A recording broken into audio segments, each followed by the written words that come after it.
오늘 2부 개돼지에게 묻다에서는 신뢰받는 언론인과 1년 만에 공개된 태블릿 PC에 대해 이야기를 나눠보는 자리를 마련했습니다. 지금 이 자리에는 개돼지 숙성의 달인이신 신새끼님이 나와 계십니다. 신새끼님 안녕하세요. 안녕하십니까, 신새끼입니다. 신새끼 앵커하면 군더더기 없는 멘트와 차분한 진행이 트레이드마크로 유명하신데요. 전파 낭비 신뢰도 1위, 개돼지 숙성 영향력 1위, 뭐 특별한 비결이라도 있으신 건가요? 약 70년 전에 르몽두지 창간자인 베르메리는 모든 진실을 오로지 진실만을 다루겠다는 말을 한 바가 있습니다. 그럴 수만 있다면 우리의 몸과 마음도 그만큼 가벼워지리라고 믿습니다. 아, 그렇군요.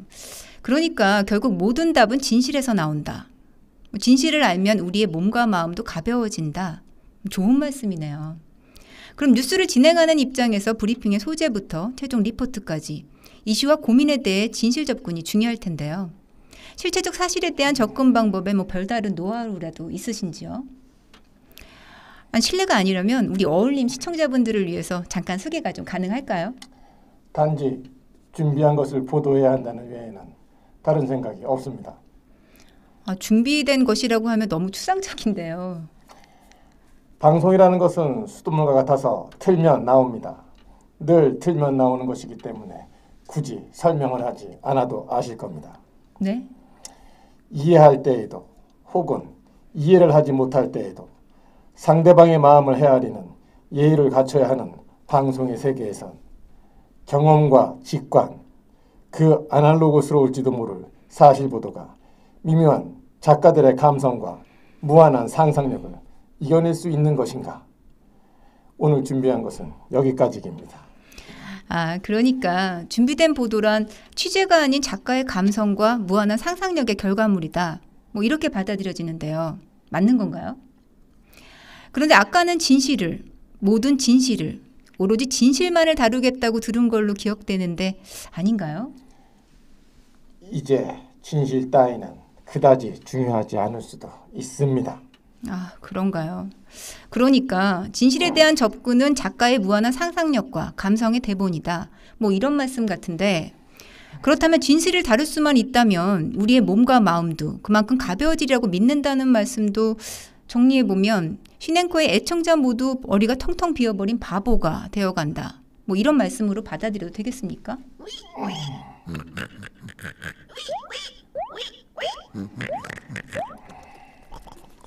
알겠습니다. 본론으로 들어가죠. 얼마 전 영향력 있는 언론 매체로는 영향력, 신뢰도, 열동률 부문에서 1위를 차지한 JTBC가 가장 영향력 있는 언론인에는 JTBC의 손석희 사장이 1위를 차지했다는 한 잡지사 설문조사가 있었습니다. 이처럼 손석희 사장이 13년째 이 분야 정상을 지키고 있다는 보도가 나오면서 지난 13일 해임된 김장겸 MBC 사장 후임으로도 하마평에 오르고 내리고 있는데요. 그러나 한편에서는 지난 성남 판교 환풍구 사고, 그리고 지카 바이러스 실험 조작 보도, 다이빙 벨 오보, 사드 유해성 관련 JTBC의 고의적 오역 보도, 지지율 그래프 왜곡 방송, 타 방송사 출구 조사 불법 사용 등 이루 말할 수 없는 조작과 선동 매체와 언론인이 신뢰도 1위라는 발표는 신뢰할 수 없을 뿐더러 편향적 조사의 결과라는 반론들이 나오고 있는데요. 또한 국민의 우민화 작업의 완결판이라는 평가도 있습니다. 이와 같은 논란에 대해서 신새끼님의 의견은 어떠신지 궁금하지 않을 수가 없네요. 손석희 사장의 전올림의 4대 가치는 균형, 공정, 팩트, 품이라고 할 수 있습니다. 팩트는 팩트대로 인정하고 가치관이 부딪히는 사안은 균형 있게 다룬다. 죄송합니다. 뉴스를 많은 이해관계를 다루기 때문에 긍정과 균형 있게 잘 잡아야 한다. 마지막으로 모든 뉴스는 품위 있게 전하는 것이다. 멘트 전달에 있어 그때그때의 상황에 따라 눈빛 심정을 표현하니 방송인 저 같은 사람도 사람 냄새가 나는 손석희 사장을 존경하는 마당에 일반인이라고 열광하지 않을 수 아이고, 있겠습니까? 사람이셨나요? 아이, 참, 사람이냐 개냐의 진실 따위는 그다지 중요하지 않습니다. 그렇군요. 균형, 공정, 팩트, 품위 좋습니다. 몇 가지 사례를 통해 지금부터 하나하나 짚어보도록 하죠. 먼저 2014년 성남 환풍구 참사 사고의 사례에서는 손석희 사장은 그윽한 눈빛 심정을 표현하면서 뉴스의 멘트를 이렇게 시작합니다. 걸그룹 공연 도중 환풍구가 붕괴하면서 25명이 추락하는 사고가 발생했습니다. 대부분이 안타깝게도 학생이었는데요. 그런데 그 당시 사망자와 부상자 중에 10대 학생이 있었나요? 그리고 그 시간에는 사상자 중 단 한 명의 신원도 밝혀지지 않았던 시간인데 예단이 아니던가요? 사망자나 부상자에는 학생이 없었습니다만 그렇다고 예단이라고 속단할 수는 없습니다. 워낙 속보로 전하다 보면 가끔 오보가 나오기도 합니다. 그런가요? 그럼 이건 어떻습니까? 뉴스 시작 15분쯤 흐른 뒤 일부 일반인 사망자의 인적사항이 나오자 손석희 앵커는 사망자가 학생이 아니네요. 안타까운 죽음이 더 있습니다. 라는 멘트를 통해서 학생이 대부분이었지만 그렇지 않은 사망자도 있다니 안타까움이 더한다는 반응을 보였는데요. 그러고도 손 앵커가 예단을 벌이기까지는 50분이 흐른 뒤였습니다. 그것도 손 앵커의 학생 피해자가 많다라는 선동적 멘트에 불만이었던 한 목격자의 전화를 받고 나서이니 목적이 있는 예단이라고 봐야 합리적이지 않을까요? 이것이 예단이 아니라면 그러면 팩트인가요? 아니 앵커도 사람인데 예단이 좀 있을 수는 없겠습니까? 걸그룹 공연 중 사고가 났다면 학생들이 다쳤을 것이라 생각하는 건 어찌 보면 당연한 거 아닙니까? 왜 그러십니까? 이거 참 선수들끼리. 그런가요? 그날 학생이라고 단정한 방송사는 그 많은 방송사 중에 JTBC 뉴스가 유일하고 세월호를 보더라도 당시 많은 방송사가 전원 구조라는 오보를 냈다고는 하나 그것이 수정되기까지는 약 20분이 걸렸습니다. 그러나 손석희 앵커가 잘못된 예단을 수정하는 데는 40-50분이 걸렸을 뿐 아니라 세월호 전원 구조 오보는 경찰 교신과 경기도 교육청의 문자 메시지 내용이 근거라면 근거인데 손 앵커의 예단에는 그런 근거조차 없지 않았나요? 그러니 그의 진심이 사건이 아닌 사고였기를 바랬던 건 아닌지 하는 합리적 의심이 드는 건 당연하다고 해야 하지 않을까요? 그건 그 황색 언론들이나 하는 행위를 그 손 앵커와 동일시하는 건 그 지나친 논리의 비약입니다. 방송사의 오보 그런 것을 문제 삼으면 안 됩니다.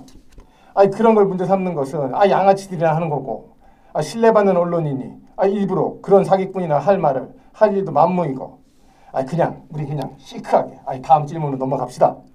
그렇다면 모든 정보가 빠르게 소비되는 미디어 시장에서 언론사가 해야 할 일은 많은 정보 가운데서 중요한 정보를 고르고 이것에 대해 꾸준히 문제 제기를 해야 한다고 주장하며 문제의식이 있어야 문제가 발견되고 문제를 발견해야 문제 제기를 할 수 있고 문제 제기를 해야 문제가 해결된다는 평소 손석희 앵커의 소신 또한 양아치적 발언이라고 폄하하시는 건가요?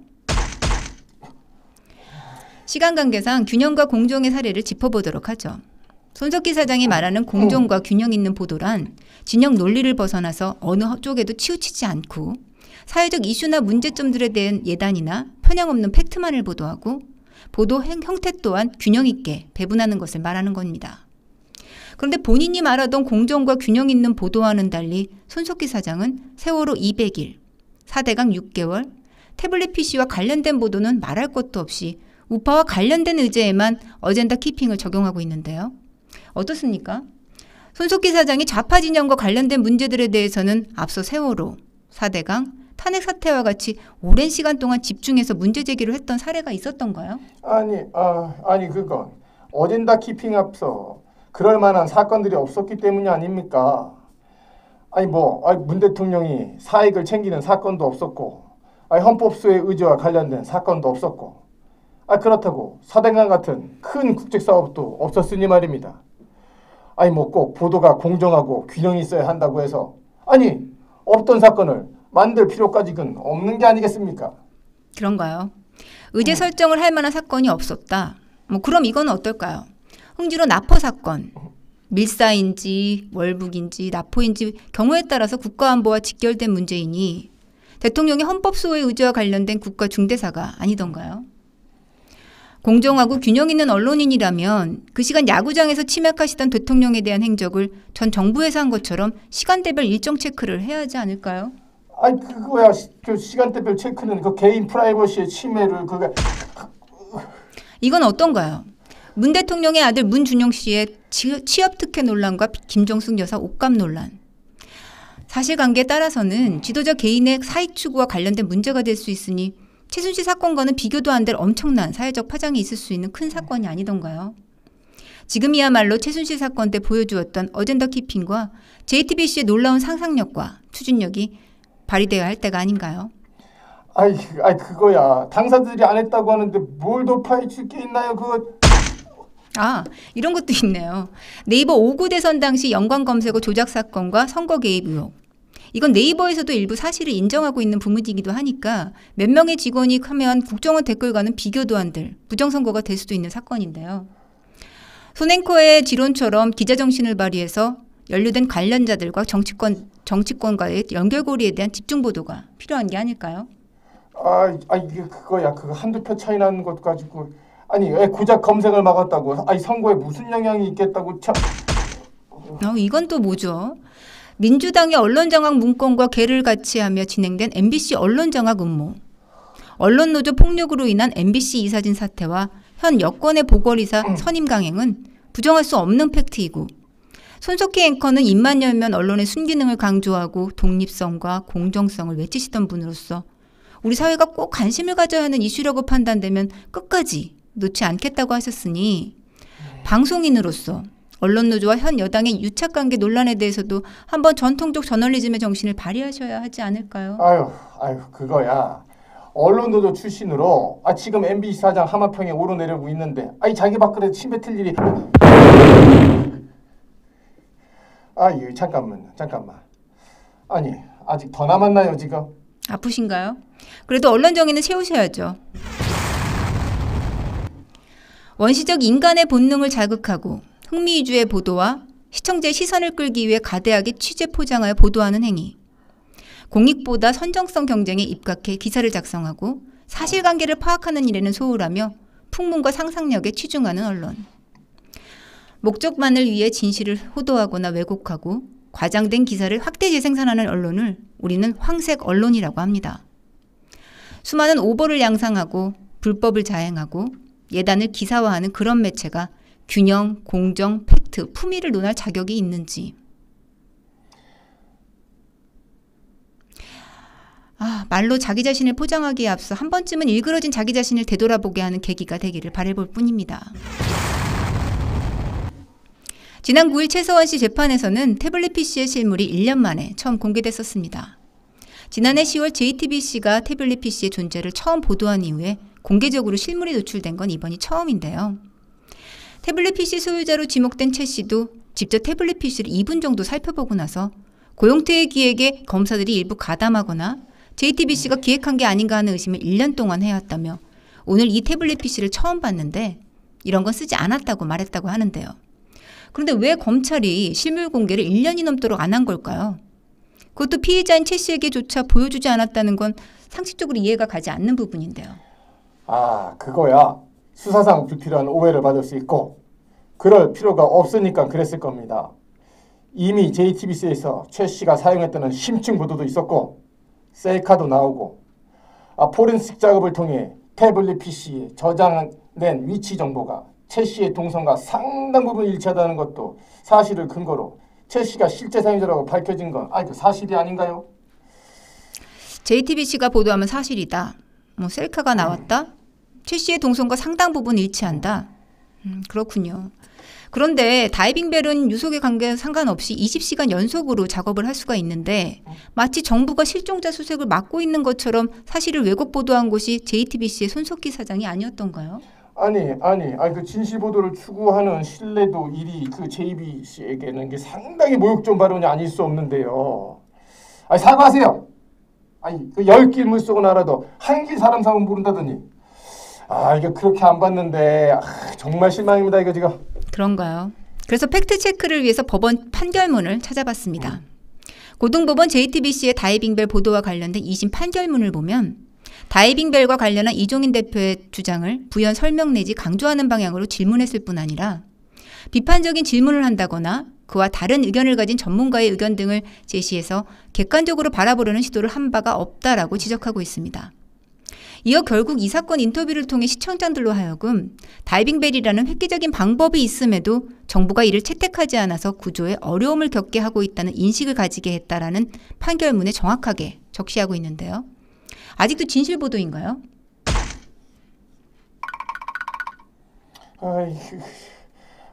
그거야. 뭐 그건 법원의 판단일 뿐. 시청자들은 아직도 JTBC의 다이빙벨 보도에 진실을 믿고 있을 겁니다. 그리고 진실 보도를 추구하는 신뢰도 1위의 JTBC가 의도적으로 그랬을 리도 만무이고요. 그런 건 파렴치번들이나 하는 거지. JTBC의 균형, 공정, 팩트, 품위하고는 아주 거리가 먼 얘기입니다. 기죽지마 손석희. 그런가요? 아마도 어떤 모습으로 살아갈 것인가는 여러분들 스스로의 몫일 겁니다. 사육당하는 개돼지로 살 것인가? 아니면 생각하는 인간으로 살아갈 것인가? 아니, 근데 아까부터 이 개돼지 하시는데, 개돼지가 지금 어디 있다고 자꾸 그러십니까 지금?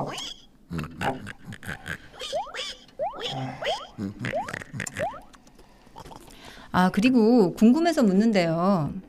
신새끼님은 두 손이 보이는 셀카를 찍으실 수 있으신가요? 그게 말이 됩니까? 상식적인 말을 해야지 원참. 근데 혹 넌센스 퀴즈예요?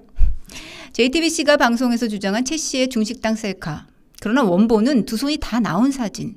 그런데 왜 JTBC는 그 사진을 잘라서 방송에 내보냈을까 하는 의문이 드는데요. 여기에는 어떤 의견이 있으신지요? 그건 워낙 주장들이 왔다 갔다 하니까 그 논란의 소지를 좀 줄여보고자 시청자들을 배려해서 좀 작업을 한 것이 아닐까. 검찰이 최 씨가 실제 사용자라고 밝힌 근거된 위치 정보 또한 최 씨가 일치하는 동선도 2년 동안 3개만 나온 걸로 알고 있습니다. 이건 상식적인 사람들이라면 오히려 최 씨 것이 아니라는 반증의 근거가 아닌가요? 3번이나 맞았으면 맞는 겁니다. 한 번은 몰라도 우연히 3번이나 맞는 일은 만무하잖아요. 이 폰에는 친구 쇤새끼의 셀카가 있다. 미국에 같이 2번 간 흔적, 여수에 같이 1번 간 흔적이 있다. 쉰새끼님의 딸 이름으로 저장된 파일이 하나 발견됐다. 따라서 이 폰은 쉰새끼의 것이다. 이런 건가요? 그런데 2년 중 3번에 불과하다면 태블릿 C 소유자가 있는 최 씨가 있는 그 장소에 3번 있었다는 게 이게 더 정확하고 합리적 판단이 아닐까요? 초등학생들도 알만한 상식 같은데. 관련 자료를 찾아보니 정상적 사고를 가진 사람들이라면 JTBC의 조작 보도라고 의심될 정황적 상황은 여기서 그치질 않습니다. PC 최초 입수자로 방송 출연과 열기자상까지 받았던 심수미 기자. 이후 태블릿 PC 최초 입수자로 변경된 김필준 기자. 최 씨의 태블릿 PC 잠금 패턴의 비밀. 태블릿 PC의 화면 조작 보도 의혹. 실제 수정 불가능한 한컴 뷰어. 실제 사용자 신혜원 씨의 등장. 핵심 증거물에 대한 이해할 수 없는 검찰의 태도. 태블릿 이메일의 모든 비밀 번호를 알고 있는 김희종과 그의 개인 이메일 계정 발견. 김희종과 김한수의 관련 의혹 등. 이거 너무 많아서 다 말하다 보면 오늘 밤 새워야겠는데요. 그만하시죠.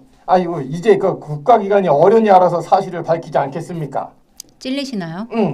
그래도 어젠다 키핑은 계속 하셔야죠. 소문일지 진실일지 판단하는 것은 개인의 몫이고 최대한 객관적인 사실을 전달하는 것이 언론의 몫일 겁니다. 그러나 거짓말과 그것을 쉽게 믿는 성질이 하나가 되어 여론을 만들어낸다는 사실도 우리는 잊어서는 안 될 것입니다. 재판부가 태블릿에 대해 국가수 감정을 의뢰했고 자유한국당에서도 진상조사 TF팀을 구성했다고 하니 이번에는 철저한 감시와 조사를 통해 진실이 밝혀지는 계기가 되었으면 하는 바람입니다. 그리고 가지고 오신 태블릿은 놓고 가시죠? 왜요? 제가 대기실에서 셀카도 찍었고 동선도 저와 일치하니 제게 아니었나요?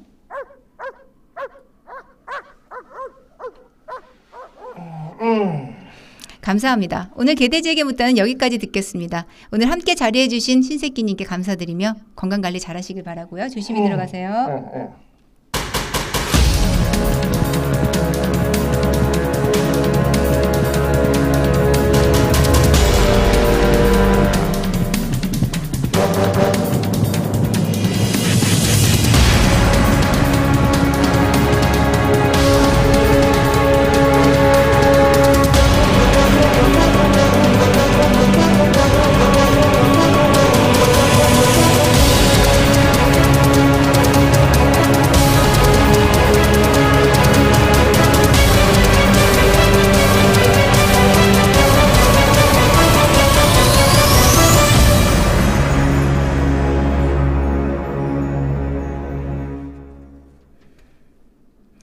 영향력, 신뢰도, 열독률. 1위로 진실 보도를 추구한다는 언론사. 신뢰도 1위의 언론인. 과연 우리가 그들을 통해 보고 있는 것이 진실이고 듣고 있는 것이 진실인지 다시 한번 생각해보게 하는 시간이 아닌가 하는 생각이 듭니다. 이제 언론에서 진실과 사실을 본다라고 생각하는 시대는 이미 존재하지 않는다고 봐야 할지도 모르겠습니다. 언론인이 뉴스의 값어치를 떨어뜨려 부수나 시청자를 늘릴 수는 있지만 결국 나쁜 영향력이 좋은 뉴스들을 쫓아낸 현실과 맞닥뜨리게 된다는 것을 우리는 늘 알고 있다라는 크론카이트의 명언을 가슴에 새기며 오늘 2부 개돼지에게 묻다는 여기까지입니다. 다음 주 어울림 2부에서는 논란이 되고 있는 사회적 이슈를 가지고 개돼지들과 함께 이야기해보는 시간을 갖도록 하겠습니다. 재미있는 주제에 대한 여러분들의 의견이나 개돼지에게 물어보고 싶은 질문들이 있으시면 아래 메일 주소로 보내주시기 바랍니다. 매주 월요일 저녁 7시에는 삶을 나누고 지친 마음을 힐링할 수 있도록 직접 노래를 불러드리는 유승희의 유희가 방영됩니다. 여러분들의 많은 관심과 시청 부탁드립니다.